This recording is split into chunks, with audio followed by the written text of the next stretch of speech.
ഇന്ന് നമ്മുടെ കൂടെ ജോയിൻ ചെയ്യുന്നത് എനേബിൾ ട്രെയിനിങ് ഇൻസ്റ്റിറ്റ്യൂട്ടിൻ്റെ ഡയറക്ടറും ഫൗണ്ടറുമായ ഡോക്ടർ ഹെൻറി ജോസഫ് സാറാണ്. അപ്പം സാറിന് 37 ഇയേഴ്സിൻ്റെ എക്സ്പീരിയൻസ് ആണ് ഈ ഒരു ഫീൽഡിലുള്ളത്. അപ്പം ജർമ്മനിയിലേക്ക് വിദേശ പഠനത്തിന് കുട്ടികളെ അയക്കുന്നതിലാണ് സ്പെഷ്യലൈസ്ഡ് ആയിട്ടുള്ളത് നമുക്ക് വേണമെങ്കിൽ പറയാം. അപ്പം നമുക്ക് ജർമ്മനിയിൽ പോകുന്നതിനെ കുറിച്ചും വിദേശ പഠനങ്ങളെക്കുറിച്ചും കൂടുതൽ അറിയാനും നമ്മുടെ സംശയങ്ങളൊക്കെ നമുക്ക് ചോദിച്ചു മനസ്സിലാക്കാനും സാറ് നമ്മുടെ കൂടെ ജോയിൻ ചെയ്യാണ്. Welcome sir. Thank you very much. Sir, എൻ്റെ ആദ്യത്തെ ചോദ്യം എന്താണെന്ന് വെച്ചാൽ, ഇപ്പം ജർമ്മൻ ലാംഗ്വേജ് ആണോ ഇംഗ്ലീഷ് ലാംഗ്വേജ് ആണോ ഇനി അങ്ങോട്ട് ഫ്യൂച്ചറിലേക്ക് കുട്ടികൾ കൂടുതലും കോൺസെൻട്രേറ്റ് ചെയ്യേണ്ടത്, അല്ലെങ്കിൽ ഏതിനാണ് സാധ്യതകൾ കൂടുതൽ ഇനിയുള്ളത്? ടിങ്കിൾ, നമ്മൾ ആദ്യം മനസ്സിലാക്കേണ്ട ഒരു കാര്യം, വിദേശത്തേക്ക് കുട്ടികൾ പഠിക്കാൻ പോകുന്നത് എന്തുകൊണ്ടാണ്? ഇന്ത്യയിൽ കോളേജോ യൂണിവേഴ്സിറ്റിയോ ഇല്ലാഞ്ഞിട്ടല്ല. അതെ, ഒരേ ഒരു ലക്ഷ്യമുള്ളൂ, അവിടെ പഠിക്കുക, അവിടെ ജോലി കിട്ടുക, ആയുഷ്കാലം സെറ്റിൽ ചെയ്യുക. ഇന്നത്തെ അവസ്ഥയിൽ അമേരിക്ക, കാനഡ, UK, ഓസ്ട്രേലിയയിൽ ജോലി സാധ്യതകൾ ഇല്ല എന്ന് തന്നെ പറയാം. കുറവെന്നല്ല, സത്യത്തിൽ ഇല്ല. പക്ഷേ ജർമ്മനിയിൽ ആയിരക്കണക്കിന്, പതിനായിരക്കണക്കിന്, ലക്ഷക്കണക്കിന് വേക്കൻസികളാണ്. അതിലുപരി അവിടെ ഫ്രീ എഡ്യൂക്കേഷനാണ്, ഫീസ് കൊടുക്കാതെ ഗവൺമെൻറ് യൂണിവേഴ്സിറ്റി പഠിക്കാം. അതുകൊണ്ട് ഇപ്പോഴത്തെ ഒരു സാഹചര്യത്തിൽ ജർമ്മൻ ഭാഷ പഠിച്ച് ജർമ്മനിയിലോ അല്ലെങ്കിൽ ഓസ്ട്രിയയിലോ സ്വിറ്റ്സർലൻഡിലോ പഠിക്കാൻ പോകുന്നതാണ് ഏറ്റവും നല്ലത്. നമ്മളിപ്പം കുറേ സ്റ്റുഡൻസിന് കുറേ കൺട്രീസിൽ പോയിട്ടുള്ള പ്രോബ്ലംസ് കാണുന്നുണ്ട്. ഇപ്പം അതല്ലാതെ പോകുന്നതിൻ്റെ ബുദ്ധിമുട്ടുകൾ നമ്മൾ ന്യൂസിലൂടെ ഒക്കെ അറിയുന്നുണ്ടല്ലോ. അങ്ങനെ നോക്കുമ്പം സാറിന് ഈ ഫീൽഡിൽ ഇത്രയും വർഷത്തെ എക്സ്പീരിയൻസ് ഉണ്ട്. ഇപ്പോൾ ഏറ്റവും ആപ്റ്റായിട്ട് കുട്ടികൾക്ക് പോകാൻ പറ്റുന്ന കൺട്രി, അല്ലെങ്കിൽ ഏറ്റവും കൂടുതൽ ചോയ്സസ് കുട്ടികൾക്ക് എക്സ്പ്ലോർ ചെയ്യാനുള്ള ഒരു കൺട്രി ഏതായിരിക്കും? നല്ലൊരു ചോദ്യമാണ്. പ്രത്യേകിച്ച് ഇപ്പോഴത്തെ ഒരു അവസ്ഥയിൽ നല്ലൊരു ചോദ്യമാണ്. പണ്ട് കുട്ടികൾ ഏറ്റവും കൂടുതൽ പോയിക്കൊണ്ടിരുന്ന അമേരിക്ക, കാനഡ, UK, ഓസ്ട്രേലിയ ഒക്കെയാണ്, അല്ലെങ്കിൽ അയർലൻഡ്. പക്ഷെ ഇന്ന് ഈ രാജ്യങ്ങളിൽ പല പ്രശ്നങ്ങളാണ് നേരിടുന്നത്. ഒന്നാമത്തെ പ്രശ്നം, അവിടെ ജോലിയില്ല. 2, റേസിസം, അവർക്ക് ആൻറ്റി ഇന്ത്യൻ പ്രൊട്ടസ്റ്റ്. അപ്പം ഈ കാരണങ്ങൾ കൊണ്ട് ഏറ്റവും ഇന്ന് ആപ്റ്റായിട്ടുള്ളത് ജർമ്മനി അല്ലെങ്കിൽ ഓസ്ട്രിയയാണ്. കാരണം ആയിരക്കണക്കിന്, പതിനായിരക്കണക്കിന് ജോലി സാധ്യതയുണ്ടെന്നുള്ളത് മാത്രമല്ല, അവിടെ റേസിസം ഇല്ല. അവിടെ നമ്മൾ എത്തിക്കഴിഞ്ഞാൽ നമ്മൾ അവരിൽ ഒരാളായിട്ട് മാറിക്കഴിയുകയാണ് ചെയ്യുന്നത്. അതുകൊണ്ട് അന്തസ്സോടെയും അഭിമാനത്തോടെയും ആയുഷ്കാലം ജീവിക്കാൻ പറ്റുന്ന ഒരു രാജ്യമാണ് ജർമ്മനി അല്ലെങ്കിൽ ഓസ്ട്രിയ.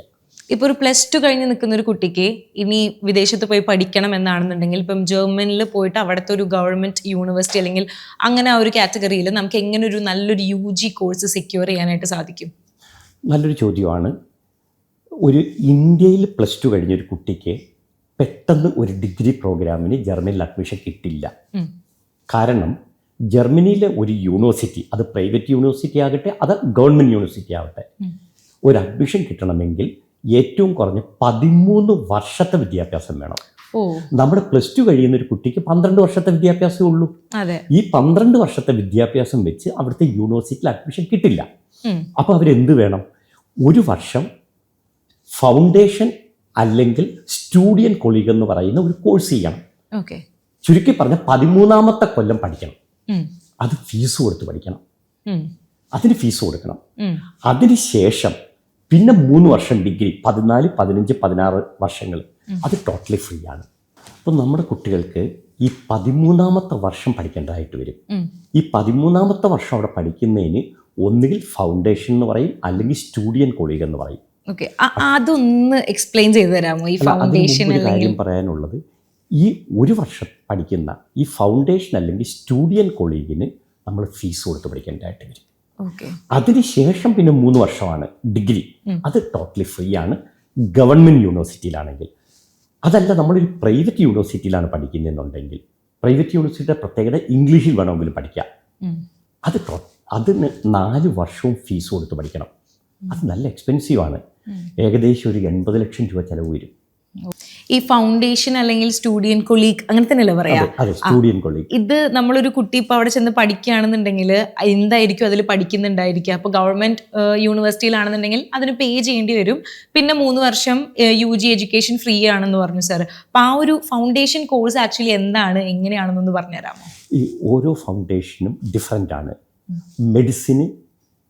മെഡിസിൻ്റെ ഫൗണ്ടേഷനാണ്, എഞ്ചിനീയറിങ്ങിന് എഞ്ചിനീയറിങ്ങിൻ്റെ ഫൗണ്ടേഷനാണ്, മാനേജ്മെൻറ്റിന് മാനേജ്മെൻറ്റിൻ്റെ, ഫിനാൻസിൻ്റെ ഫൗണ്ടേഷനാണ്. ഇപ്പം അതുപോലെ തന്നെ ഡിഗ്രി നഴ്സിങ്ങിന് പോകുന്നവർക്ക്, ജർമ്മനിയിൽ നഴ്സിംഗ് പഠിക്കാൻ പോകുന്നവർക്കും നഴ്സിംഗ് മെഡിസിൻ്റെ ഫൗണ്ടേഷനാണ്. അപ്പം നമ്മൾ എന്ത് കോഴ്സ് എടുക്കുന്നോ അതിൻ്റെ ഫൗണ്ടേഷൻ ആയിരിക്കണം നമ്മൾ ചെയ്യേണ്ടത്. ഓക്കെ. ഈ ഡുവൽ സ്റ്റഡി ജർമ്മനിയിൽ ഡുവാൽ എന്നാണല്ലേ? അപ്പോൾ ഈ ഡുവാൽ സ്റ്റഡി ജർമ്മനിയിൽ ചെയ്യാം എന്ന് പറഞ്ഞിട്ട് ഇങ്ങനെ ഞാൻ കണ്ടിട്ടുണ്ട് കുറച്ച് സ്ഥലങ്ങളിൽ. അതെന്താണെന്നൊന്ന് എക്സ്പ്ലെയിൻ ചെയ്ത് തരാൻ പറ്റുമോ? കുറച്ച് സ്ഥലങ്ങളിൽ കണ്ടു എന്ന് പറയുന്നത് എനിക്ക് അതിശയമാണ്. കാരണം കേരളത്തിൽ നിന്നല്ല, ഇന്ത്യയിൽ ഡുവാൽ സ്റ്റഡിക്ക് കുട്ടികളെ ജർമ്മനിയിലേക്ക് പഠിക്കാൻ വിടുന്നത് ഞങ്ങൾ മാത്രമേ ഉള്ളൂ. എനേബിൾ ട്രെയിനിങ് ഇൻസ്റ്റിറ്റ്യൂട്ട് മാത്രമേ ഉള്ളൂ. എന്താ ആക്ച്വലി ഡുവാൽ എന്ന് പറഞ്ഞാൽ പഠിത്തവും ജോലിയും കൂടെ ഒന്നിച്ചു പോകുന്നതാണ്. യൂണിവേഴ്സിറ്റി അഡ്മിഷനാണ്. അത് ഡിഗ്രി ആവാം, മാസ്റ്റർ ഡിഗ്രി ആവാം. അപ്പോൾ ആഴ്ചയിൽ 2 ദിവസമേ ഇവർക്ക് യൂണിവേഴ്സിറ്റി ക്ലാസ് കാണും. 3 ദിവസം ഇവർക്ക് ജോലിയാണ്. ഈ ജോലി എന്ന് പറയുന്നത് ഇവർ എന്ത് കോഴ്സ് എടുത്തോ ആ സെയിം മേഖലയിലെ ജോലിയായിരിക്കും. അപ്പം ജോലി ചെയ്ത് പഠിക്കുക എന്ന് വേണമെങ്കിൽ പറയാം. അതിനുള്ളൊരു അഡ്വാൻറ്റേജ് എന്താണെന്നറിയാമോ?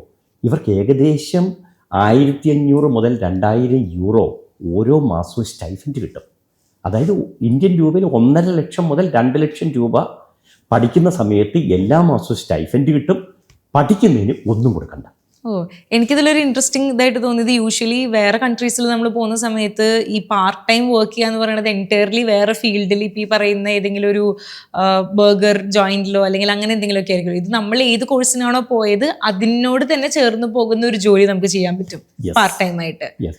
ഡുവാൽ സ്റ്റഡിക്ക് പോകുന്നവർക്കുള്ളൊരു ഗുണം എന്താന്ന് പറഞ്ഞാൽ അവർക്ക് പിന്നെ പാർട്ട് ടൈം ജോലിക്ക് പോകേണ്ട ഒരു ആവശ്യം വരുന്നില്ല. പക്ഷെ അപ്പോഴും ഒരു കാര്യമുണ്ട്, ഇവർക്ക് 8 മണിക്കൂറേ ഡ്യൂട്ടി ആണെങ്കിലും അല്ലെങ്കിൽ യൂണിവേഴ്സിറ്റി ക്ലാസ് ആണെങ്കിലും ഉള്ളൂ. അത് കഴിഞ്ഞ് വേണമെങ്കിൽ അവർക്ക് ഒരു ദിവസം 4 മണിക്കൂർ, ഒരാഴ്ചയിൽ 20 മണിക്കൂർ വേണമെങ്കിൽ പാർട്ട് ടൈം ജോലി ചെയ്യാം. അപ്പോൾ ഈ 1500-2000 യൂറോയ്ക്ക് പുറമെ അവർക്ക് 1000 യൂറോയും കൂടെ കൂടുതൽ സമ്പാദിക്കാൻ പറ്റും. ഇതിന് എലിജിബിലിറ്റി ഉണ്ടോ? അല്ലെങ്കിൽ ഇവിടെ നിന്ന് ഇപ്പം നമ്മൾ എനേബിളിൽ നിന്ന് പഠിച്ചു പോകുന്ന എല്ലാ കുട്ടികളെയും നമുക്ക് ഇങ്ങനെ ഒരു ഡുവാലിൻ്റെ ബേസിസിൽ പ്ലേസ് ചെയ്യാൻ പറ്റുമോ? ബുദ്ധിമുട്ടാണ്. ഈ യൂണിവേഴ്സിറ്റി ഡിഗ്രി അല്ലെങ്കിൽ മാസ്റ്റർ ഡിഗ്രി പ്രോഗ്രാമിനാണ് ഈ ഡുവാൽ പ്രോഗ്രാം എന്ന് പറയുന്നത്. അത് എല്ലാ യൂണിവേഴ്സിറ്റികളിലും ഇല്ല. വളരെ ചുരുക്കം യൂണിവേഴ്സിറ്റി ചില കോഴ്സുകൾക്ക് മാത്രമേ ഉള്ളൂ. അപ്പോൾ അതുകൊണ്ട് തന്നെ അതിൻ്റെ എണ്ണം വളരെ കുറവാണ്. പക്ഷെ ഞങ്ങൾക്ക് അവിടെ ഒരു 8 അസോസിയേറ്റ് ഓഫീസുകളുണ്ട്. അപ്പോൾ ഞങ്ങളുടെ 8 അസോസിയേറ്റ് ഓഫീസുകൾ ഉള്ളത് കൊണ്ട് മാക്സിമം ഞങ്ങൾക്ക് സീറ്റുകൾ എടുത്തു കൊടുക്കാൻ ഞങ്ങളെ കൊണ്ട് സാധിക്കും. ഈ എനേബിൾ ട്രെയിനിങ് ഇൻസ്റ്റിറ്റ്യൂട്ടിൻ്റെ ഭാഗമായിട്ട് ഏറ്റവും കൂടുതൽ ജർമ്മനിയിൽ പോയിട്ടുള്ളത് ഒരു പക്ഷേ നഴ്സിംഗ് സ്റ്റുഡൻസ് ആയിരിക്കും അല്ലേ? അപ്പോൾ ഒരു പ്രൊഫഷണൽ നഴ്സിംഗ് റിക്രൂട്ട്മെൻറ്റ് എങ്ങനെയാണ് ജർമ്മനിയിൽ ഹാപ്പൻ ചെയ്യുന്നുണ്ടാവുക? നമ്മൾ 2 കാര്യങ്ങളാണ് ചെയ്യുന്നത്. ഒന്ന്, നഴ്സിംഗ് പഠിക്കാനായിട്ട് കുട്ടികളെ, നഴ്സിംഗ് കോഴ്സ് പഠിക്കാൻ കുട്ടികളെ വിടുന്നുണ്ട്. മറ്റൊന്ന്, ഓൾറെഡി ഇന്ത്യയിൽ ഒരു നേഴ്സാണ്, ക്വാളിഫൈഡ് നേഴ്സാണ്, അവരെ നമ്മൾ ജർമ്മനി ജോലിക്ക് വേണ്ടി വിടുന്നുണ്ട്. ഈ 2 കാര്യങ്ങളും നമ്മൾ ചെയ്യുന്നുണ്ട്. നമ്മളിന്ന് ഏറ്റവും കൂടുതൽ കുട്ടികളെ വിട്ടിട്ടുള്ളത് ഒന്നുകിൽ നഴ്സിംഗ് പഠിക്കാൻ വേണ്ടി, അല്ലെങ്കിൽ ഇവിടെ ഓൾറെഡി നേഴ്സാണ്, ഇന്ത്യയുടെ നേഴ്സാണ്, അവരെ എംപ്ലോയ്മെൻറ്റ് വിസയിലാണ് വിട്ടിട്ടുള്ളത്. അവരെ ഓൾറെഡി അവിടെ ചെന്ന് സ്ട്രെയിറ്റ് അവേ ജോലി കയറുന്നു. ഈ 2 പ്രോഗ്രാമിനാണ് നമ്മൾ വിട്ടിട്ടുള്ളത്. ഒരു പ്രൊഫഷണൽ നഴ്സിംഗ് റിക്രൂട്ട്മെന്റ് അപ്പം എങ്ങനെയായിരിക്കും, അതൊന്ന് എക്സ്പ്ലെയിൻ ചെയ്ത് തരാമോ? ഉദ്ദേശിക്കുന്ന ക്വാളിഫൈഡ് നഴ്സിനെ, ഇന്ത്യയിൽ ഓൾറെഡി നേഴ്സായ ഒരാൾ ജർമ്മനിയിൽ എങ്ങനെയായിരിക്കും ആ ഒരു റിക്രൂട്ട്മെന്റ് പ്രോസസ്സ് നടക്കുന്നുണ്ടായിരിക്കാം? അവരെ സംബന്ധിച്ച് എല്ലാം ഫ്രീ ആണ്. അവർക്ക് ജർമ്മൻ ഭാഷ 4 ലെവൽ, B2 ലെവൽ വരെ പാസ്സാവണം. അത് അബ്സല്യൂട്ട്ലി ഫ്രീ ആയിട്ടാണ് എനേബിൾ പഠിപ്പിക്കുന്നത്. 1 രൂപ പോലും ചാർജ് ചെയ്യുന്നില്ല. നമ്മൾ ഫ്രീ ആയിട്ട് അവരെ A1 തൊട്ട് B2 വരെ പഠിപ്പിക്കും. അവർക്ക് ഹോസ്പിറ്റലിൽ നിന്ന് അഡ്മിഷൻ, അവർക്ക് ജോലി എംപ്ലോയ്മെൻറ്റിന് വേണ്ട എല്ലാ കാര്യങ്ങളും ചെയ്തു കൊടുക്കും. അവരുടെ ഡോക്യുമെൻറ്റേഷൻ പ്രോസസ്സ് കംപ്ലീറ്റ് ചെയ്യും.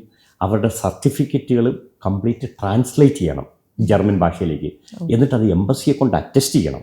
അത് നല്ല കോസ്റ്റ്ലിയാണ്. ഏകദേശം 60,000-70,000 രൂപ ചിലവ് വരും. കാരണം ഒരു 10-20-25 പേപ്പറുകളുണ്ട്. ഇത് മുഴുവൻ അവരുടെ എല്ലാ എക്സ്പീരിയൻസ് സർട്ടിഫിക്കറ്റും ഡോക്യുമെൻറ്റ്സും ജർമ്മൻ ഭാഷയിലേക്ക് തർജ്ജമ ചെയ്ത് അത് എംബസിയെ കൊണ്ട്, ജർമ്മൻ എംബസിയെ കൊണ്ട് അറ്റസ്റ്റ് ചെയ്യണം. പിന്നെ അവർക്കവിടെ അനർഖനൻ എന്ന് പറയുന്ന അവിടെ ഒരു ഈക്വലൻസി സർട്ടിഫിക്കറ്റ്, നഴ്സിംഗ് രജിസ്ട്രേഷൻ എടുക്കണം. പിന്നെ ഇവരുടെ എക്സാമിനേഷൻ ഫീസ്, ജർമ്മൻ്റെ എക്സാം ഫീസ്, ഇവരുടെ ഫ്ലൈറ്റ് ടിക്കറ്റ്. പിന്നെ ഇവരവിടെ ജർമ്മനി എത്തിക്കഴിഞ്ഞാൽ അവരവിടെ സെറ്റ് സെറ്റിൽഡ് ആവുന്നിടം വരെയുള്ള എല്ലാ ഹെൽപ്പും ഞങ്ങൾ ചെയ്തു കൊടുക്കും. ഓ ഇവരെ എയർപോർട്ടിൽ നിന്ന് റിസീവ് ചെയ്ത് താമസസ്ഥലത്ത് കൊണ്ടുവരിക, അവരുടെ ഹോസ്പിറ്റലിൽ കൊണ്ടുപോയി അവരെ എംപ്ലോയ്മെൻറ്റ് കയറ്റുക, അവർക്ക് വേണ്ട രജിസ്ട്രേഷൻ, ലോക്കൽ ബോഡി രജിസ്ട്രേഷൻ ചെയ്ത് കൊടുക്കുക, ബാങ്ക് അക്കൗണ്ട് ഓപ്പൺ ചെയ്യുക, ട്രാൻസ്പോർട്ടേഷൻ പാസ് എടുത്തു കൊടുക്കുക, അവരെ കംപ്ലീറ്റ് അവിടെ സൂപ്പർ മാർക്കറ്റ്, ഇന്ത്യൻ മാർക്കറ്റുകൾ, ഇന്ത്യൻ സാധനങ്ങൾ കിട്ടുന്ന കട, ഇന്ത്യൻ റെസ്റ്റോറൻറ്റുകൾ, ഇതെല്ലാം പറഞ്ഞ് അവർ കംപ്ലീറ്റ് സെറ്റിൽഡ് ആവുന്നിടം വരെയുള്ള എല്ലാ സപ്പോർട്ടും നമുക്കുണ്ട്. ഇനി അത് ഇവർ ജോലി കയറി കഴിഞ്ഞു, അത് കഴിഞ്ഞ് ഇവർക്കൊരു പ്രശ്നം വന്നാൽ ഞങ്ങൾക്ക് അവിടെ 8 ഓഫീസുണ്ട്. അവർക്ക് എപ്പോൾ വേണമെങ്കിലും ഞങ്ങളുടെ ഓഫീസുമായിട്ട് കോൺടാക്ട് ചെയ്യാം. അതാണ് ഈ വി പ്രൊവൈഡ് കംപ്ലീറ്റ് സൊല്യൂഷൻ എന്ന് പറയുന്നതിന്റെ റീസൺ ഇതാണോ? എക്സാക്ട്ലി ഇത് തന്നെയാണ്. അതായത് ഒരു കാൻഡിഡേറ്റ് നമ്മുടെ അടുത്ത് വന്നു, അവർ ഒന്നുകിൽ പഠിക്കാനുള്ള ഒരു സ്റ്റുഡൻറ്റ് ആയിട്ട്, അല്ലെങ്കിൽ ഒരു ജോലി, അവരുടെ കൗൺസിലിംഗ് തുടങ്ങുന്നത് തൊട്ട് അവരുടെ ലാംഗ്വേജ് പഠനം, അവരുടെ ഒന്നുകിൽ യൂണിവേഴ്സിറ്റി അല്ലെങ്കിൽ കോളേജ് അഡ്മിഷൻ, അല്ലെങ്കിൽ അവരുടെ employment, visa processing, documentation, embassy interview training, ഇവിടുന്ന് പോകുന്നതിന് മുമ്പ് നമ്മൾ ട്രെയിനിങ് കൊടുക്കും, കൾച്ചറൽ ട്രെയിനിങ് കൊടുക്കും, കൂടാതെ പ്രീ ഡിപ്പാർച്ചർ ബ്രീഫിംഗ് കൊടുക്കും. പിന്നെ അവിടെ സെറ്റിലാവും, നേരത്തെ ഞാൻ പറഞ്ഞതുപോലെ കംപ്ലീറ്റ്ലി സെറ്റിലാവുന്നിടം വരെയുള്ള എല്ലാ സപ്പോർട്ടും നമ്മൾ ചെയ്തു കൊടുക്കും. അതാണ് ടോട്ടൽ സൊല്യൂഷൻ. ഈ സൊല്യൂഷൻ ഇന്ത്യയിൽ എനേബിൾ അല്ലാതെ വേറെ ഒരു ഏജൻസിയും ചെയ്യുന്നില്ല. പല ഏജൻസികളും പറയും ഞങ്ങൾ ചെയ്യും, പക്ഷേ അവർക്ക് ജർമ്മനിയിൽ ഓഫീസില്ല, അവർക്ക് അവിടുന്ന് എയർപോർട്ടിൽ നിന്ന് അവരെ റിസീവ് ചെയ്ത് കൊണ്ടുപോകാനുള്ള ആൾക്കാരില്ല. ഈ സപ്പോർട്ടുകളൊന്നും അവിടെ ചെന്ന് കഴിഞ്ഞാൽ സെറ്റിൽമെൻറ്റിന് വേണ്ട സപ്പോർട്ട് കൊടുക്കാനുള്ള ആൾക്കാരില്ല. പക്ഷെ ഞങ്ങളെ സംബന്ധിച്ച് അവിടെ 8 ഓഫീസും ഞങ്ങളുടെ സ്റ്റാഫും 24/7 അവരുടെ ഹെൽപ്പിന് അവൈലബിൾ ആണ്. ജർമ്മനിയിൽ ഈ ഔസ് ബുൾഡോങ് എന്ന് പറഞ്ഞിട്ടൊരു പ്രോഗ്രാമിനെ കുറിച്ച് ഞാനിങ്ങനെ കേട്ടിട്ടുണ്ട്. നമ്മുടെ നാട്ടിൽ അത് ഏറ്റവും കൂടുതൽ ചെയ്യാൻ ഹെൽപ്പ് ചെയ്തിട്ടുള്ളത്, അല്ലെങ്കിൽ സ്റ്റുഡൻസിനെ അവിടെ ഹെൽപ്പ് ചെയ്തിട്ടുള്ളതിൽ ഒരു നമ്പർ 1 ഇൻസ്റ്റിറ്റ്യൂഷൻ നമ്മുടെ എനേബിൾ ആണെന്നും ഞാൻ വായിച്ചിട്ടുണ്ട്. അപ്പോൾ സാർ അതിൻ്റെ ആ ഒരു പ്രോസസ്സ് എങ്ങനെയാണ്, എന്താണ് ആ സംഭവം എന്നൊന്ന് എക്സ്പ്ലെയിൻ ചെയ്ത് തരാമോ? ശരിയാണ്. ഈ ഔസ് ബുൾഡോങ് എന്ന് പറയുന്ന പ്രോഗ്രാം ഇന്ത്യയിൽ ആദ്യമായിട്ട് കൊണ്ടുവന്നതും, ഇന്ത്യയിൽ നിന്ന് ആദ്യമായിട്ട് ഹൗസ് ബിൽഡിംഗ് പ്രോഗ്രാമിന് ജർമ്മനിയിലേക്ക് കുട്ടികളെ വിട്ടതും എനേബിൾ ട്രെയിനിങ് ഇൻസ്റ്റിറ്റ്യൂട്ടാണ്. ഇതെന്താണെന്ന് വെച്ച് കഴിഞ്ഞാൽ 250-ലധികം കോഴ്സുകൾ ഹൗസ് ബിൽഡിംഗ് പ്രോഗ്രാമുകളുണ്ട്. അതിലേറ്റവും കൂടുതൽ ഇന്ത്യയിൽ നിന്ന് കുട്ടികൾ പഠിക്കാൻ പോകുന്ന, പ്രത്യേകിച്ച് കേരളത്തിൽ നിന്ന് പഠിക്കാൻ പോകുന്നത് നേഴ്സിംഗ് പ്രോഗ്രാം പഠിക്കാനാണ്. ഹൗസ് ബിൽഡിംഗ് എന്നുള്ള വാക്കിനർത്ഥം മറ്റൊന്നുമല്ല, വൊക്കേഷണൽ ട്രെയിനിങ് പ്രോഗ്രാം, തൊഴിലധിഷ്ഠിത വിദ്യാഭ്യാസം. അതായത് നഴ്സിംഗ്, അതുപോലെ electrical engineering, mechanical engineering, welder, truck driver, plant engineer, അല്ലെങ്കിൽ machine operator, mechatronics engineer, electronics engineering, ഇങ്ങനെ 250-ലധികം, hotel management, even logistics and supply chain management, ഇങ്ങനെ 250-ലധികം കോഴ്സുകളുണ്ട്. ഇതിൽ ഏത് കോഴ്സ് പഠിക്കാൻ പോയാലും ₹1 പോലും ഫീസ് കൊടുക്കണ്ട, ഫ്രീ എഡ്യൂക്കേഷൻ. ഇത് 3 വർഷമാണ്, ടോട്ടലി ഫ്രീ എഡ്യൂക്കേഷൻ. രണ്ടാമത്തെ കാര്യം, അതാണ് ഏറ്റവും ഇമ്പോർട്ടൻറ്റ്, ഇവർ പഠിക്കുന്ന ഓരോ മാസവും ജർമ്മൻ ഗവൺമെൻറ് ഇവർക്ക് ഇങ്ങോട്ട് സ്റ്റൈഫൻഡ് കൊടുക്കും. അത് ചെറിയ തുകയല്ല, ഏതാണ്ട് €1000 മുതൽ €1700 വരെ, അതായത് ₹1,00,000 മുതൽ ₹1,70,000 വരെ ഓരോ മാസവും കിട്ടും. അതായത് ഇവർ ഈ 3 വർഷം പഠിക്കുമ്പോൾ ഏതാണ്ട് 50 മുതൽ 55 ലക്ഷം രൂപ 3 വർഷം കൊണ്ട് ജർമ്മൻ ഗവൺമെൻറ്റിൽ നിന്ന് ഇങ്ങോട്ട് കിട്ടും. പഠിക്കാൻ ഒന്നും കൊടുക്കുകയും വേണ്ട. പഠിച്ചു കഴിഞ്ഞാൽ ഇമ്മീഡിയറ്റ് ജോബാണ്. കാരണം അവിടെ ആയിരക്കണക്കിന് ലക്ഷക്കണക്കിന് ജോബ് വേക്കൻസി ഉള്ളതിനാണ് ജർമ്മനി ഇങ്ങോട്ട് പൈസ കൊടുത്ത് പഠിപ്പിക്കുന്നത്. കാരണം അവിടെ അത്ര ഷോർട്ടേജാണ്. സ്റ്റാർട്ടിങ് സാലറി എന്ന് പറയുന്നത് തന്നെ 3.5 ലക്ഷം മുതൽ 5 ലക്ഷം രൂപയാണ് പഠിച്ചു കഴിഞ്ഞാൽ. അതാണ് ഈ ഹൗസ് ബിൽഡിംഗ് പ്രോഗ്രാം. അതിൽ നിന്ന് ഇന്ത്യയിൽ, കേരളത്തിലല്ല, ഇന്ത്യയിൽ ഏറ്റവും കൂടുതൽ കുട്ടികളെ ഹൗസ് ബിൽഡിംഗ് പ്രോഗ്രാമിന് ജർമ്മനിയിലേക്ക് വിട്ടത് എനേബിൾ ട്രെയിനിങ് ഇൻസ്റ്റിറ്റ്യൂട്ടാണ്. 2000-ലധികം കുട്ടികളാണ് ഇതുവരെ ഞങ്ങൾ വഴി ജർമ്മനിയിൽ എത്തിച്ചേർന്നത്. സാറിന് ഈ ഫീൽഡിൽ 3 ഇയേഴ്സിൻ്റെ ലോങ് ഇയേഴ്സിൻ്റെ എക്സ്പീരിയൻസ് ഉണ്ടല്ലോ. അപ്പോൾ ഈ ഒരു എക്സ്പീരിയൻസ് വെച്ചിട്ട് ഞാൻ ചോദിക്കുകയാണ്, ഇപ്പം യൂറോപ്പ് അല്ലെങ്കിൽ ജർമ്മൻ കൺട്രീസിൽ ഇപ്പോൾ പോയി കഴിഞ്ഞിട്ടുണ്ടെങ്കിൽ ഏതൊരു ജോബ് അല്ലെങ്കിൽ ഏതൊരു കരിയറിനായിരിക്കും ഏറ്റവും കൂടുതൽ പ്ലേസ്മെൻറ്റ് സാധ്യത? അതായത് പഠിച്ചിറങ്ങിയ ഉടനെ തന്നെ നമുക്കൊരു 100% അല്ലെങ്കിലും ഒരു 90% എങ്കിലും ഇതിന് പ്ലേസ്മെൻറ്റ് ഉണ്ട്, പഠിച്ചിറങ്ങിയ ഉടനെ തന്നെ ജോലി കിട്ടും എന്ന് പറയാൻ പറ്റുന്ന ഒരു ജോബ് അല്ലെങ്കിൽ കരിയർ ഓപ്ഷൻ ഏതായിരിക്കും? ജർമ്മനിയിലാണോ അത് പൊതുവെ ഉള്ള എല്ലാ? ജർമ്മനി ഓർ യൂറോപ്പ് അങ്ങനെ നോക്കുമ്പോൾ ജർമ്മനി ഒഴികെ, ജർമ്മനി അല്ലെങ്കിൽ ഓസ്ട്രിയ ഒഴികെയുള്ള രാജ്യത്തിൽ നമുക്ക് ഏത് കോഴ്സ് എടുത്ത് പഠിക്കാൻ പോയാലും അവിടെ ജോലി കിട്ടുമെന്ന് 100% ഉറപ്പ് ഒരു ഏജൻസിക്കും കൊടുക്കാൻ പറ്റത്തില്ല. കാരണം ജോലി സാധ്യത തീരെയില്ല. പക്ഷേ ജർമ്മനിയെ സംബന്ധിച്ച് ഏറ്റവും കൂടുതൽ ജോലി സാധ്യതകളുള്ള ഫീൽഡെന്ന് പറയുന്നത് ഒന്ന് നഴ്സിംഗ്. 5 ലക്ഷത്തിലധികം നഴ്സുമാരുടെ വേക്കൻസിയാണ് ഇപ്പോൾ ഉള്ളത്. എഞ്ചിനീയേഴ്സ് 10 ലക്ഷത്തിലധികം എഞ്ചിനീയേഴ്സിൻ്റെ വേക്കൻസിയാണ് ഉള്ളത്. അതുപോലെ ടെക്നീഷ്യൻസ്, ഇലക്ട്രിക്കൽ, പ്ലംബിംഗ് അല്ലെങ്കിൽ പ്ലാന്റ് ഓപ്പറേറ്റർ, ഇങ്ങനെയൊക്കെയുള്ള ഫീൽഡെന്ന് പറയുന്ന 30 ലക്ഷത്തിലധികം വേക്കൻസിയാണ് അവിടെ ഉള്ളത്. അങ്ങനെ മൊത്തം ഈ 2025 ജനുവരി മാസത്തിൽ ജർമ്മൻ ഗവൺമെൻറ് പുറത്തുവിട്ട കണക്കും പ്രകാരം ഇപ്പോൾ ജർമ്മനിയിലെ ജോലി ഒഴിവുകൾ 80 ലക്ഷത്തിന് മുകളിലാണ്. 80 lakhs ആണ്. അതാണ് ജർമ്മനി ഏറ്റവും നല്ല ഒരു പൊട്ടൻഷ്യൽ സ്ഥലമായിട്ട് മാറിയിരിക്കുന്നത്. അതുപോലെ ഓസ്ട്രിയയിൽ 35 ലക്ഷത്തിലധികം തൊഴിൽ സാധ്യതകളാണുള്ളത്. ഇപ്പൊ സാർ പറഞ്ഞത് വെച്ചിട്ട് നമ്മൾ കുറെ എനബിളിന്റെ ഒരു സ്പെഷ്യൽ അഡ്വാൻറ്റേജസ് എന്താണ്, ഒരു കുട്ടി ഇവിടെ വന്ന് പഠിക്കുകയാണെന്നുണ്ടെങ്കിൽ എന്തൊക്കെ അഡ്വാൻറ്റേജസ് ആ കുട്ടിക്ക് കിട്ടുമെന്ന് മനസ്സിലാക്കി. ബട്ട് സ്റ്റിൽ ഞാൻ സാറിനോട് വൺസ് മോർ ചോദിക്കുകയാണ്, എനേബിളിൽ ഒരു കുട്ടി വന്ന് പഠിക്കുകയാണെന്നുണ്ടെങ്കിൽ ബാക്കിയുള്ള ഒരു ഇൻസ്റ്റിറ്റ്യൂഷനെ വെച്ച് എന്തൊക്കെ സ്പെഷ്യൽ അഡ്വാൻറ്റേജസ് ആയിരിക്കും ആ ഒരു കുട്ടിക്ക് കിട്ടുന്നുണ്ടായിരിക്കുക? അത് വളരെ പ്രസക്തമായൊരു ചോദ്യമാണ്. ഇന്ന് കേരളത്തിൽ 1200-ലധികം ജർമ്മൻ ഭാഷ പഠിപ്പിക്കുന്ന സ്ഥാപനങ്ങളുണ്ട്. ഇതിന് പുറമെ വീട്ടിലിരുന്ന് പഠിപ്പിക്കുന്ന ഒരു 500-ലധികം സ്റ്റുഡൻസ് ഉണ്ട്. പക്ഷേ ഇന്ന് ഈ 1200-ലധികം സ്ഥാപനങ്ങൾ ഉണ്ടായിട്ട് ജർമ്മൻ ഭാഷയുടെ സക്സസ് റേറ്റ് എത്രയാണെന്നറിയോ? ഒരു 100 കുട്ടികൾ പരീക്ഷ എഴുതിയ എത്ര കുട്ടികൾ സത്യത്തിൽ അത് പാസ്സാവും എന്നുള്ളതിനെ പറ്റി വല്ല ഐഡിയ ഉണ്ടോ? നിസ്സാരമായിരിക്കും, ബിക്കോസ് ഭയങ്കര ടഫായിട്ടുള്ള ഒരു ലാംഗ്വേജ് ആണല്ലോ ജർമ്മൻ ലാംഗ്വേജ്. ടഫല്ല, പക്ഷെ സക്സസ് റേറ്റ് കുറവാണ്. അതായത് 100 കുട്ടികൾ പരീക്ഷ എഴുതുമ്പം 12 മുതൽ 20 കുട്ടികളെ പാസ്സാവുന്നുള്ളൂ. 80 മുതൽ 88 കുട്ടികളും തോറ്റുപോവുക. ഇത് എൻ്റെ കണക്കല്ല, ഗോയ്ത്തെ ഇൻസ്റ്റിറ്റ്യൂട്ടിൻ്റെ കണക്കാണ്. അതും പലതവണ 2 തവണ 3 തവണ 4 തവണയൊക്കെ ജർമ്മൻ്റെ എക്സാം എഴുതിയിട്ട് പോലും അവിടെ മൊത്തത്തിലൊരു 100 കുട്ടികൾ വന്ന് പരീക്ഷ എഴുതിയാൽ അതിൽ 12 മുതൽ 20 പേരെ പാസ്സാവുന്നുള്ളൂ. അതിൻ്റെ കാരണം ഇന്ന് കേരളത്തിലെ 99% 99% ജർമ്മൻ ഭാഷ പഠിപ്പിക്കുന്ന സ്ഥാപനങ്ങളിലും പഠിപ്പിക്കാൻ ക്വാളിറ്റിയുള്ള അല്ലെങ്കിൽ ക്വാളിഫൈഡ് ആയിട്ടുള്ള ടീച്ചേഴ്സ് ഇല്ല. ഇവിടെയെല്ലാം പഠിപ്പിക്കുന്നത് അവിടെ പഠിച്ച കുട്ടികളെ കൊണ്ടാണ്. ആ കുട്ടികളെന്ന് പറഞ്ഞാൽ B2 പരീക്ഷ പാസ്സായിട്ടില്ല. B2 ലെവലാണ് ഇവർക്ക് വിദേശത്ത് പോകാൻ വേണ്ടത്. B2 ലെവല് പോലും പാസ്സാകാത്ത 2ഉം 3ഉം വട്ടം പരീക്ഷ എഴുതി തോറ്റിരിക്കുന്ന കുട്ടികളെ കൊണ്ടാണ് ഈ ജർമ്മൻ ലാംഗ്വേജ് ഇൻസ്റ്റിറ്റ്യൂട്ടുകൾ മറ്റു കുട്ടികളെ പഠിപ്പിക്കുന്നത്. അപ്പം നാച്ചുറൽ സ്റ്റാൻഡേർഡ് ഇല്ല.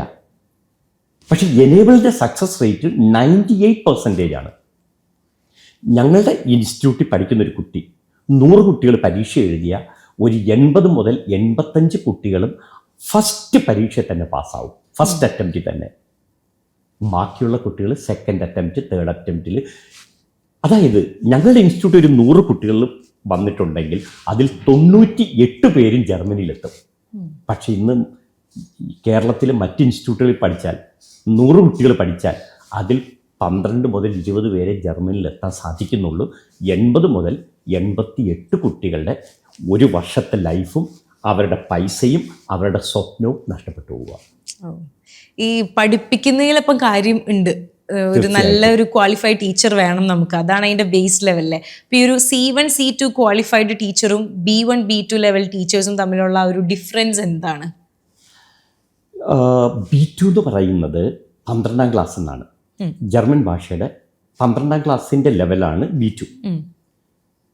C2 എന്ന് പറയുന്നത് MA ലിറ്ററേച്ചർ മാസ്റ്റർ ഡിഗ്രിയാണ്. എനേബിളിൽ പഠിപ്പിക്കുന്ന ഞങ്ങൾ ഒരിക്കലും B2 ഉള്ള കുട്ടികളെ, B2 ബാക്കിയുള്ള ഇൻസ്റ്റിറ്റ്യൂട്ടിൽ B2 പാസ് പോലും ആവാത്തവരെ കൊണ്ടാണ് പഠിപ്പിക്കുന്നത്. മറ്റ് ഇൻസ്റ്റിറ്റ്യൂട്ടിൽ B2 പാസ്സാകാത്ത കുട്ടികളെ കൊണ്ടാണ് പഠിപ്പിക്കുന്നത്. പക്ഷേ എനേബിളിൽ B2 പാസ്സായവരെ കൊണ്ട് പോലും പഠിപ്പിക്കത്തില്ല. ഞങ്ങൾ ഒന്നുകിൽ ജർമ്മൻ ഭാഷയിൽ MA ലിറ്ററേച്ചർ അല്ലെങ്കിൽ അതിന് തുല്യമായ MA ലിറ്ററേച്ചറിന് തുല്യമായ C2 ലെവലുള്ള ടീച്ചേഴ്സിനെ കൊണ്ട് മാത്രമേ ഇവിടെ പഠിപ്പിക്കുന്നുള്ളൂ. കേരളത്തിൽ നമുക്ക് ഈ മാസ്റ്റർ ഡിഗ്രി ഉള്ളവർ, ജർമ്മൻ ഭാഷയെ മാസ്റ്റർ ഡിഗ്രി ഉള്ളവരോ അല്ലെങ്കിൽ C2 ലെവലുള്ള ടീച്ചേഴ്സ് ഇല്ല. ഇപ്പം ഞങ്ങളുടെ എനേബിളിൽ മലയാളികളായിട്ട് ആകെ 2 ടീച്ചേഴ്സേ ഉള്ളൂ. ബാക്കി മുഴുവൻ ടീച്ചേഴ്സിൽ ഇന്ത്യയിൽ കിട്ടാവുന്ന ഏറ്റവും നല്ല ടീച്ചേഴ്സിനെ നമ്മൾ കണ്ടുപിടിച്ച് കൊണ്ടുവന്ന് അവരെ കൊണ്ട് പഠിപ്പിക്കുക. ഞങ്ങളുടെ ടീച്ചേഴ്സ് എല്ലാം തന്നെയും ഡൽഹിയിൽ നിന്നും ബോംബെയിൽ നിന്നും പൂനെയിൽ നിന്നും ബാംഗ്ലൂരിൽ നിന്നും മറ്റ് പല സ്ഥലങ്ങളിൽ നിന്നാണ്. അവർക്ക് വേണ്ടി സെപ്പറേറ്റ് കുക്ക്, അവർക്ക് ഫ്ലൈറ്റ് ടിക്കറ്റ്. അതിലുപരി ഈ B2 ഒന്നും പാസ്സാകാത്ത കുട്ടികൾക്ക് ഒരു മാസം ഒരു 12,000-15,000 രൂപ ഒരു മാസം ശമ്പളം കൊടുത്താൽ മതി. അങ്ങനെയാണ് ഈ ഇൻസ്റ്റിറ്റ്യൂട്ടുകളൊക്കെ പഠിപ്പിക്കുന്നത്. വെറും ഒരു മാസം 12,000-15,000 രൂപ കൊടുത്തിട്ടാണ് ഈ കുട്ടികളെ കൊണ്ട് പഠിപ്പിക്കുന്നത്. പക്ഷെ ഞങ്ങളുടെ ഒരു ടീച്ചറിന് 1 മണിക്കൂർ ക്ലാസ്സിൽ നിന്ന് പഠിപ്പിക്കാൻ 1000 മുതൽ 1500 രൂപയാണ് 1 മണിക്കൂറിന്. ഒരു ദിവസം ഒരു ടീച്ചർ 7 മണിക്കൂറാണ് പഠിപ്പിക്കുന്നത്. അപ്പോൾ ഒരു ദിവസത്തെ ഒരു ടീച്ചറിൻ്റെ ശമ്പളം എന്ന് പറയുന്നത്, ഞങ്ങളുടെ ഒരു ടീച്ചറിന് ഒരു ദിവസത്തെ ശമ്പളം 7,000 രൂപ മുതൽ 10,000 രൂപ. അതേസമയം ഇന്ന് കേരളത്തിലെ മറ്റ് ഇൻസ്റ്റിറ്റ്യൂട്ടുകളിൽ ഈ കുട്ടികളെ കൊണ്ട് പഠിപ്പിക്കുമ്പോൾ ഒരു മാസം കൊടുക്കുന്ന 12,000 അല്ലെങ്കിൽ 15,000. ആ ഡിഫറൻസ് അത്രയാണല്ലേ? തീർന്നില്ല. അവർക്ക് അക്കോമഡേഷൻ, അവർക്ക് ഫുഡ്, അവർക്ക് വേണ്ടി സെപ്പറേറ്റ് കുക്ക്, അവർക്ക് പോകാനും വരാനുമുള്ള ഫ്ലൈറ്റ് ടിക്കറ്റ് എല്ലാം കൊടുക്കണം. ഇതൊരു നിഷ് ഇൻസ്റ്റിറ്റ്യൂട്ടാണ്. ഈ എനേബിളിനോട് കമ്പയർ ചെയ്യാനായിട്ട് ഇന്ന് കേരളത്തിൽ ഒരു ഇൻസ്റ്റിറ്റ്യൂട്ടും ഇല്ല. The best institute in Kerala. ബാക്കിയുള്ള ഇൻസ്റ്റിറ്റ്യൂട്ടിനെ നമ്മൾ വെച്ച് നോക്കുമ്പം ഈ ജർമ്മൻ എന്ന് പറയുന്ന ലാംഗ്വേജ് ഒക്കെ അവിടെ കൂടിപ്പോയ ഒരു 3 to 4 hours ഒക്കെ പഠിപ്പിക്കുന്നുണ്ടാവുള്ളൂ. പക്ഷേ എനേബിളിൽ അത് 10 hours വരെയൊക്കെയാണ് ജർമ്മൻ ലാംഗ്വേജ് പഠിപ്പിക്കുന്നത്. സോ അത് എഫക്റ്റീവ് ആണോ അല്ലെങ്കിൽ കുട്ടികൾക്ക് അത് ഭയങ്കര ഹെക്റ്റിക്കായി മാറുമോ? എന്താ സാറിന് തോന്നിയിട്ടുള്ളത് അവിടെ നിന്ന്? കുട്ടികളുടെ റെസ്പോൺസ് എങ്ങനെയാണ്? നല്ലൊരു കാര്യമാണ് ഈ ചോദ്യം. ഇപ്പം കേട്ടുകൊണ്ടിരിക്കുന്ന എല്ലാവരും 10 hours എന്നൊക്കെ പറഞ്ഞപ്പോൾ പേടിച്ചിട്ടുണ്ട്. അങ്ങനല്ല.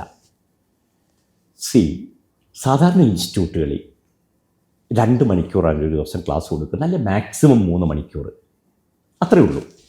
പക്ഷെ ഞങ്ങൾക്ക് രാവിലെ 8:30 മണിക്ക് തുടങ്ങുന്ന ക്ലാസ് വൈകിട്ട് 5:30 മണി വരെ ഉണ്ട്. അതായത് 7 മണിക്കൂർ, ഒരു ദിവസം 7 മണിക്കൂറാണ് ക്ലാസ്. ഇത് കൂടാതെ രാത്രി 9 മണി മുതൽ 11 മണി വരെ ടീച്ചേഴ്സിൻ്റെ ഗൈഡൻസോടുകൂടി, ടീച്ചേഴ്സിൻ്റെ അസിസ്റ്റൻസോടു കൂടിയുള്ള സെൽഫ് സ്റ്റഡിയും ഉണ്ട്. അങ്ങനെ മൊത്തം 9 മണിക്കൂറാണ്. പക്ഷേ ഇതവർ ബോറടിക്കില്ല. കാരണം ഈ ക്ലാസ്സുകളെന്ന് പറയുന്നത് ചുമ്മാ ഒരു ലെക്ചറായിട്ട് പോവുമല്ല. ടീച്ചർ വന്ന് ചുമ്മാ പഠിപ്പിച്ച് സ്കൂളിൽ പഠിപ്പിക്കുന്ന പോലെ പഠിപ്പിക്കുമല്ല. ഞങ്ങൾ പഠിപ്പിക്കുന്നത് പാട്ടുകളിൽ കൂടെ, ഡാൻസുകളിൽ കൂടെ, പലതരത്തിലുള്ള ആക്ടിവിറ്റികളിൽ കൂടെ, പലതരത്തിലുള്ള ഗെയിമുകളിൽ കൂടെ, പലതരത്തിലുള്ള എക്സസൈസുകളിൽ കൂടെയൊക്കെയാണ് ജർമ്മൻ ഭാഷ പഠിപ്പിക്കുന്നത്. അപ്പോൾ ക്ലാസ്സിൽ ഞങ്ങളുടെ ഒരു ക്ലാസ്സിൽ ചെന്ന് കഴിഞ്ഞാൽ ഭയങ്കര തമാശയാണ്. കുട്ടികൾ ചിരിക്കുകയും കളിക്കുകയും ഭയങ്കര ജോളിയാണ് കുട്ടികൾ. അവർക്കൊരിക്കലും ടൈം പോകുന്ന അറിയില്ല. ഇനി ഈ ക്ലാസ് റൂം ടീച്ചിങ് മാത്രമല്ല 7 മണിക്കൂർ പഠിപ്പിക്കുന്നത്.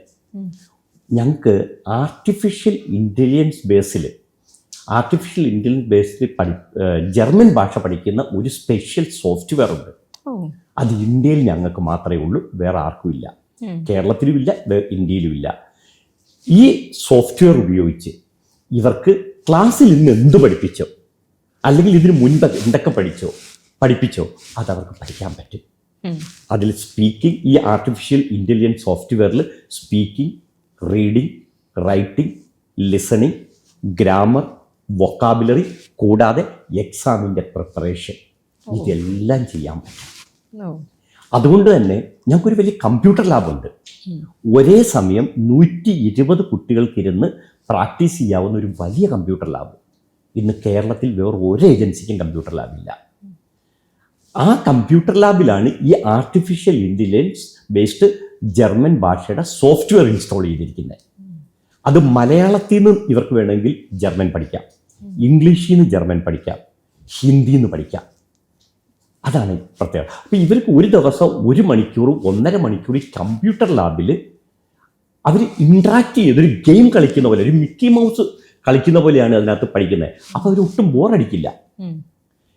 അതാണ്. ഇത് കൂടാതെ ഞങ്ങൾക്കൊരു വലിയ ലൈബ്രറി ഉണ്ട്. ഇന്ന് കേരളത്തിലല്ല, ഇന്ത്യയിലെ ഒരു ഇൻസ്റ്റിറ്റ്യൂട്ടിന് ലൈബ്രറി ഇല്ല.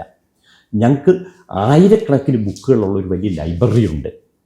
എല്ലാ ദിവസവും സ്റ്റുഡൻസ് 1 മണിക്കൂർ ഈ ലൈബ്രറിയിൽ വന്ന് അവർ ഏത് ലെവലിലാണോ പഠിക്കുന്നത് ആ ലെവലിനനുസരിച്ചിട്ടുള്ള ബുക്കുകൾ അവർക്ക് കൊടുക്കും. അവർക്ക് അത് വെച്ച് പഠിക്കാം. ആ ബുക്കുകളിൽ തന്നെ, ലൈബ്രറി ബുക്ക് എന്ന് പറയുന്നത് അവർക്ക് speaking, reading, writing, listening, exam preparation, vocabulary, grammar, ഇതിൻ്റെ ബുക്കുകളാണ്. അപ്പം ഇത് വേരിഡ് ആയിട്ടാണ് പോകുന്നത്. ക്ലാസ് എന്ന് പറയുന്നത് തന്നെ ഡാൻസുകളിൽ കൂടെയും പാട്ടുകളിൽ കൂടെ ആക്ടിവിറ്റികളിൽ കൂടെയാണ്. അത് കൂടാതെ കമ്പ്യൂട്ടർ ലാബ് പ്രാക്ടീസ്, കൂടാതെ ലൈബ്രറി, ഇതും കൂടാതെ എല്ലാ ദിവസവും അവർക്ക് എക്സാം ഉണ്ട്. ഒരു ദിവസം അവർക്ക് സ്പീക്കിങ്ങിൻ്റെ ആണെങ്കിൽ ഒരു ദിവസം റൈറ്റിംഗ്, ഒരു ദിവസം റീഡിങ്, ഒരു ദിവസം ലിസണിങ്, ഒരു ദിവസം വൊക്കാബുലറി ആൻഡ് ഗ്രാമർ. ഇങ്ങനെ എല്ലാ ദിവസവും എക്സാം. അങ്ങനെ ഒരു മിക്സറായിട്ടാണ് ഈ 7 മണിക്കൂർ ക്ലാസ് പോകുന്നത്. അതുകൊണ്ട് അവർക്ക് ഒരിക്കലും ബോറടിക്കില്ല. വരാൻ പോകുന്ന കുട്ടികൾ പേടിക്കേണ്ട കാര്യമില്ല. ഇത് കൂടാതാണ് രാത്രിയിൽ 9 മണി മുതൽ 11 മണി വരെ സെൽഫ് സ്റ്റഡി. ആ സമയത്ത് ഈ ടീച്ചേഴ്സ് ഇവരെ ഹെൽപ്പ് ചെയ്യാൻ ഇവരുടെ കൂടെ ഉണ്ടാവും. ഇതാണ് എനേബിൾ. അതുകൊണ്ടാണ് ഞങ്ങളുടെ ടീച്ചിങ് അവേഴ്സ് എന്ന് പറയുന്നത് 3 ഇരട്ടി മുതൽ 4 ഇരട്ടി വരെയാണ്. സാധാരണ ഒരു ഏജൻസി A1-ന് 80 മുതൽ 100 മണിക്കൂറേ പഠിപ്പിക്കത്തുള്ളൂ. നോർമലി 80 മണിക്കൂർ കൊണ്ട് A1 പഠിപ്പിച്ചു തീർക്കും. ഞങ്ങൾ 300 മണിക്കൂർ കൊണ്ടാണ് പഠിപ്പിക്കുന്നത്. വളരെ റിലാക്സ്ഡ് ആയിട്ടാണ് പഠിക്കുന്നത്. A1 ഏറ്റവും ഞങ്ങൾ 300 മണിക്കൂർ. അതുപോലെ B1 സാധാരണ എല്ലാ ഏജൻസികളും 100 മണിക്കൂർ അല്ലെങ്കിൽ 120 മണിക്കൂർ കൊണ്ട് പഠിപ്പിച്ചു തീർക്കും. B1 ഞങ്ങൾ 450 മണിക്കൂറാണ് പഠിപ്പിക്കുന്നത്. അതുപോലെ B2 മറ്റെല്ലാ ഇൻസ്റ്റിറ്റ്യൂട്ടുകളും B2 മാക്സിമം 200 അല്ലെങ്കിൽ 250 അവേഴ്സാണ്. ഞങ്ങൾ 950 മണിക്കൂർ എടുത്താണ് പഠിപ്പിക്കുന്നത്. അതുകൊണ്ടാണ് ഞങ്ങളുടെ കുട്ടികൾ 100 കുട്ടികൾ പരീക്ഷ എഴുതുമ്പോൾ അതിൽ 98 കുട്ടികളും ജർമ്മനിയിൽ എത്താൻ സാധിക്കുന്നു. മറ്റ് ഇൻസ്റ്റിറ്റ്യൂട്ടുകളിൽ 100 കുട്ടികൾ പരീക്ഷ എഴുതുമ്പോൾ 12 മുതൽ 20 കുട്ടികളെ ജർമ്മനിയിൽ എത്താൻ സാധിക്കുന്നുള്ളൂ. ബേസ് നല്ല സ്ട്രോങ് ആണ് നമ്മുടെ. അത് ക്വാളിറ്റിയുള്ള teachers, computer lab, library, artificial intelligence, software, ഇതെല്ലാം എനേബിളിംഗ് മാത്രം പ്രത്യേകതയാണ്. ഇപ്പം എനേബിളിൽ നമ്മളൊരു ജർമ്മൻ പഠിച്ചിറങ്ങിയ കുട്ടിക്ക് ജർമ്മൻ ലാംഗ്വേജ് സർട്ടിഫിക്കേഷൻ എന്തായാലും കൊടുക്കുമല്ലോ. അത് ആക്ച്വലി ജർമ്മൻ ഗവൺമെൻറ് ആണോ പ്രൊവൈഡ് ചെയ്യുന്നത്, അല്ലെങ്കിൽ ആരാണ്, എന്താണ് അതിൻ്റെ ഒരു ക്രെഡിബിലിറ്റി ഇരിക്കുന്ന ആ സർട്ടിഫിക്കറ്റിൻ്റെ? ഈ പരീക്ഷ നടത്താനായിട്ട് ഓതറൈസ്ഡ് ആയിട്ട് ഇന്നിപ്പോൾ ഇന്ത്യയിൽ മെയിനായിട്ട് 5 ഏജൻസികളുണ്ട്. ഇപ്പം നമ്മുടെ CBSE സ്റ്റേറ്റ് സിലബസ് എന്നൊക്കെ പറയുന്ന പോലെ, അല്ലെങ്കിൽ ICC എന്ന് പറയുന്ന പോലെ, ഏറ്റവും പ്രധാനമായിട്ട് ഗോയ്ത്തെ ഇൻസ്റ്റിറ്റ്യൂട്ട്, അത് ഇന്ത്യ ഒട്ടാകെ ഉണ്ട്. ഗോയ്ത്തെ, മറ്റൊന്ന് ടെൽക്ക്, പിന്നൊന്ന് OSD, മറ്റൊന്ന് ECL, മറ്റൊന്ന് ടെസ്റ്റ് ഡാഫ്. ഈ ടെസ്റ്റ് ഡാഫ് 1-2 സെൻറ്ററേ ഇന്ത്യയിലുള്ളൂ. ബാക്കി ഈ ഗോയ്ത്തെ അല്ലെങ്കിൽ OSD അല്ലെങ്കിൽ ടെൽക്ക്, ECL, ഈ പരീക്ഷകൾ ഇന്ത്യ ഒട്ടാകെ ഇഷ്ടംപോലെ എക്സാം സെൻറ്റേഴ്സ് ഉണ്ട്. നമ്മുടെ കേരളത്തിൽ തന്നെ ധാരാളം സെൻറ്റേഴ്സ് ഉണ്ട്. അപ്പം നമ്മുടെ കുട്ടികൾ ഏറ്റവും കൂടുതൽ പരീക്ഷ എഴുതാനായിട്ട് പോകുന്ന ഒന്നുകിൽ ഗോയ്ത്തെ എക്സാം അല്ലെങ്കിൽ ടെൽക്ക് എക്സാം. ഇതിൽ ഏതെങ്കിലും ഒരു പരീക്ഷ, ഈ 5 പരീക്ഷയിൽ ഏതെങ്കിലും ഒരു പരീക്ഷ പാസ്സായാൽ അവർക്ക് ജർമ്മനിയിൽ പോകാം. ആ സർട്ടിഫിക്കേഷൻ അപ്പം വരുന്നത് ആരുടെ ഭാഗത്തു നിന്നായിരിക്കും? ഈ ഏജൻസി പരീക്ഷ എഴുതിയാൽ ഗോയ്ത്തക്കാർ സർട്ടിഫിക്കറ്റ് കൊടുക്കും. ടെൽക്കിന്റെ പരീക്ഷ എഴുതുമ്പോൾ ടെൽക്കിന്റെ പരീക്ഷ സർട്ടിഫിക്കറ്റ് കൊടുക്കും. OSDക്കാർ OSD അവരവരുടെ സർട്ടിഫിക്കറ്റ് കൊടുക്കും. ഇപ്പം CBSEക്കാർ CBSEയുടെ സർട്ടിഫിക്കറ്റ് കൊടുക്കുന്നു, സ്റ്റേറ്റ് സിലബസുകാർ അവരുടെ സർട്ടിഫിക്കറ്റ് കൊടുക്കുന്നു എന്നതുപോലെ. പക്ഷെ ഇതിന്റെ എല്ലാം വാല്യൂ ഒന്നാണ്.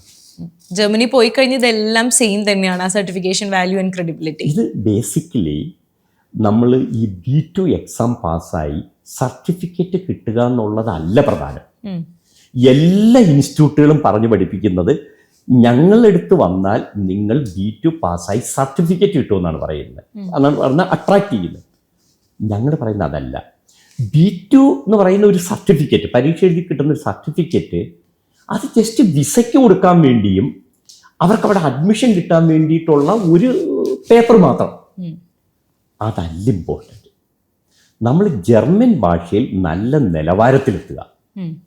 നല്ല ഫ്ലുവൻ്റ് ആയിട്ട് നല്ല രീതിയിൽ ജർമ്മൻ ഭാഷ സംസാരിക്കാൻ സാധിക്കുക, എഴുതാൻ സാധിക്കുക, അവർ സംസാരിച്ചാൽ അത് മനസ്സിലാക്കാൻ സാധിക്കുക, അതായത് യഥാർത്ഥത്തിൽ B2 നിലവാരത്തിലെത്തുക. അതാണ് എനേബിൾ ശ്രദ്ധിക്കുന്നത്. അങ്ങനെ നിലവാരത്തിലെത്തുന്ന ഒരു കുട്ടി തീർച്ചയായിട്ടും 100% B2 എക്സാം പാസ്സായിരിക്കും. അപ്പം B2 എക്സാം പാസ്സാവുക അല്ല പ്രധാനം, ജർമ്മൻ ഭാഷയിൽ നല്ല പ്രാവീണ്യം ലഭിക്കുക എന്നുള്ളതാണ് പ്രധാനം. ഞങ്ങൾ ഫോക്കസ് ചെയ്യുന്ന ജർമ്മൻ ഭാഷയിൽ അവർ ഏറ്റവും ടോപ്പ് ലെവലിൽ നല്ല പ്രാവീണ്യത്തിലെത്തുക. അതുകൊണ്ടുള്ള ഗുണം എന്താണെന്നറിയോ, ഞങ്ങളുടെ ഇപ്പോൾ ഒരു 100 കുട്ടികൾ അവിടുത്തെ ഹോസ്പിറ്റലുമായിട്ടോ അല്ലെങ്കിൽ കമ്പനികളുമായിട്ടോ ഇൻ്റർവ്യൂ അറ്റൻഡ് ചെയ്താൽ കഷ്ടിച്ച് ഒരു കുട്ടി മാത്രമായിരിക്കും ചിലപ്പോൾ റിജക്ഷൻ വരുന്നത്. ഏതെങ്കിലും ഒരു കുട്ടിക്ക് എങ്ങാണമായിരിക്കും, ചിലപ്പോൾ 100% ആൾക്കാരും സെലക്ഷൻ ആവും. അവർ പലപ്പോഴും അപ്രീഷിയേറ്റ് ചെയ്യും, നിങ്ങളുടെ കുട്ടികളുടെ ക്വാളിറ്റി സ്റ്റാൻഡേർഡ് ഭയങ്കര ഹൈ ആണ്. പക്ഷെ ഞങ്ങളുടെ അടുത്ത് തന്നെ ജോലിക്ക് വേണ്ടി അല്ലെങ്കിൽ അഡ്മിഷന് വേണ്ടി പുറത്ത് മറ്റ് ഇൻസ്റ്റിറ്റ്യൂട്ടിൽ പഠിച്ചവർ വരാറുണ്ട്. പക്ഷേ അവർക്ക് ഞങ്ങൾ പലപ്പോഴും B2 വീണ്ടും 2-3 മാസം ക്ലാസ് കൊടുക്കണം. അവർക്ക് B2 സർട്ടിഫിക്കറ്റ് ഉണ്ട്, പക്ഷെ സംസാരിക്കാൻ പറ്റുന്നില്ല, പറഞ്ഞാൽ മനസ്സിലാക്കാൻ പറ്റുന്നില്ല. വീണ്ടും അവർക്ക് 2-3 മാസത്തെ ട്രെയിനിങ് ഞങ്ങൾ ഫ്രീ കൊടുക്കും. എന്നിട്ടാണ് ഞങ്ങൾ അവരെ പ്ലേസ് ചെയ്യാൻ സാധിക്കുക. അതാണ് ആ സ്റ്റാൻഡേർഡിൻ്റെ വ്യത്യാസം. ഒരു ജർമ്മൻ യൂണിവേഴ്സിറ്റിയിൽ നമ്മൾ അഡ്മിഷൻ എടുക്കണമെന്നുണ്ടെങ്കിൽ ഈ ലാംഗ്വേജ് പ്രൊഫിഷ്യൻസി റിക്വയർമെൻറ്റ്സ് എന്തൊക്കെയായിരിക്കും? അത് ഈ കോഴ്സിനനുസരിച്ച് മാറുമോ? അല്ലെങ്കിൽ ഈ പറഞ്ഞ പോലെ എല്ലാതും റീഡിങ്ങും റൈറ്റിങ്ങും അങ്ങനെ എല്ലാത്തിലും ആ ഒരു ഫ്ലുവൻസി എല്ലാ കോഴ്സുകൾക്കും ഇമ്പോർട്ടൻ്റ് ആണോ? എങ്ങനെയാണ് അതിൻ്റെ റിക്വയർമെൻറ്റ്സ്? അങ്ങനെയല്ല, നമ്മൾ എടുക്കുന്ന കോഴ്സിനനുസരിച്ച് വ്യത്യാസമുണ്ട്. ഉദാഹരണത്തിന് നമ്മളിപ്പോൾ ഒരു യൂണിവേഴ്സിറ്റിയിൽ ഡിഗ്രി പഠിക്കാൻ അണ്ടർ UG കോഴ്സിനാണ് പോകുന്നതെങ്കിൽ നമുക്ക് B2 ലെവൽ മതി. 4 level A1 A2 B1 B2 level മതി, 4ാമത്തെ ലെവൽ മതി. അതേസമയം മാസ്റ്റർ ഡിഗ്രി പഠിക്കാനായിട്ടാണ് പോകുന്ന ഒരു കുട്ടി എങ്കിൽ C1 ലെവൽ 5 ലെവൽ വേണം. ഇത് ജർമ്മൻ ഭാഷ പഠിക്കാൻ പോകുമ്പോഴാണ് ഈ ആവശ്യം. അതേസമയം ഒരു പ്രൈവറ്റ് യൂണിവേഴ്സിറ്റിയിൽ അല്ലെങ്കിൽ ഗവൺമെൻറ്റിൽ തന്നെ മാസ്റ്റർ ഡിഗ്രി ഇംഗ്ലീഷ് പ്രോഗ്രാം ഉണ്ട്, അവർക്ക് ജർമ്മൻ ഭാഷയുടെ ആവശ്യം വരുന്നില്ല. ഇംഗ്ലീഷ് പഠിക്കാൻ പോകുന്നവർക്ക് ജർമ്മനിൽ തന്നെ ഇംഗ്ലീഷ് കോഴ്സുണ്ട്, അത് പഠിക്കാൻ പോകുന്നവർക്ക് ജർമ്മൻ ഭാഷ കമ്പൽസറി അല്ല. പക്ഷേ ജർമ്മൻ ഭാഷയിലാണ് പഠിക്കാൻ പോകുന്നതെങ്കിൽ ഡിഗ്രിക്കാർക്ക് B2 ലെവലും മാസ്റ്റർ ഡിഗ്രിക്കാർക്ക് C1 ലെവലും വേണം. ഇനി ഔസ്ബിൽഡും ഞാൻ പറഞ്ഞല്ലോ 250-ലധികം ഔസ്ബിൽഡും പ്രോഗ്രാമുണ്ട്. അതിൽ തന്നെ മെയിനായിട്ടുള്ള നഴ്സിംഗ് പോലെയുള്ള നഴ്സിംഗ് അല്ലെങ്കിൽ ഹോട്ടൽ മാനേജ്മെൻറ്റ് തുടങ്ങിയ അങ്ങനെയുള്ള കുറേ കോഴ്സുകൾക്ക് B2 തന്നെ വേണം, 4 ലെവൽ വേണം. അതേസമയം എഞ്ചിനീയറിംഗ് ഫീൽഡ്, ഇപ്പം മെക്കാട്രോണിക്സ്, ഇലക്ട്രോണിക്സ്, പ്ലാന്റ് എഞ്ചിനീയർ, അവർക്കൊക്കെ B1 ലെവൽ മതി, 3 ലെവൽ മതി. അപ്പം എടുക്കുന്ന കോഴ്സിനനുസരിച്ച് അതിൻ്റെ ലെവൽ മാറ്റം വരും.